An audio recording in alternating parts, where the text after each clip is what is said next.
तर तेव्हा तो सोल कुठल्या जन्मात गेलेला हे पण तुम्हाला कळतं. चांगले सॉंग पण असतात. या तंत्रमंत्र विद्याद्वारे आपण हे आत्मे बोलवू शकतो. 10 वर्षाची मुलगी अचानक शाळेमध्ये चक्कर आली, असं पोटात दुखायला लागलं, असं निमित्त होऊन 20 मिनिटात ती गेली.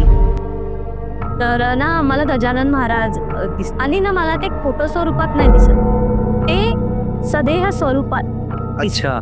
म्हणतो ना की एक नेहमी माझ्या पाठीशी ते असतात. युनिव्हर्सल एनर्जी आणि आपली स्पिरिच्युअल एनर्जी त्यांचं एक संरक्षण कवच.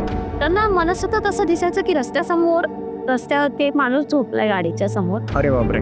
तो ड्रायव्हरला दिसायचा नाही आणि गाडीत सगळे झोपले.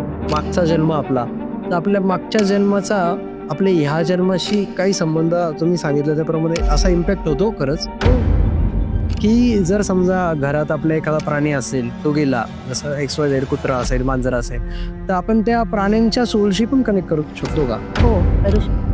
तर ते हे प्राणी बोलतात तुमच्याशी? हो. तर खूप वेळा असं होत असेल ना तुमच्याबरोबर की तुम्ही एखाद्या सोलशी कनेक्ट झाला आणि तुम्ही स्वतःही भावनिक झालात सगळं ऐक. मग ते म्हणजे मला तसे बोलताना पण हे हो ना, मला अंगाला काटा आला तुम्ही सांगितलं. की मग त्याने म्हणजे खूप रडले दोघं पण. मेल्यानंतर पण त्याची सुटका नाही झाली. हो. तो कितीतरी वर्ष अडकून पडला होता, कित्येक वर्ष. तुम्हाला कधी देवी देवता कनेक्ट झालंय का? अरे. तुमच्या मास्टर्स कडून जेव्हा तुम्हाला गायडन्स येतो की बाबा तू हे कर, तर तुझ्या ह्या प्रश्नाची तीव्रता कमी होईल.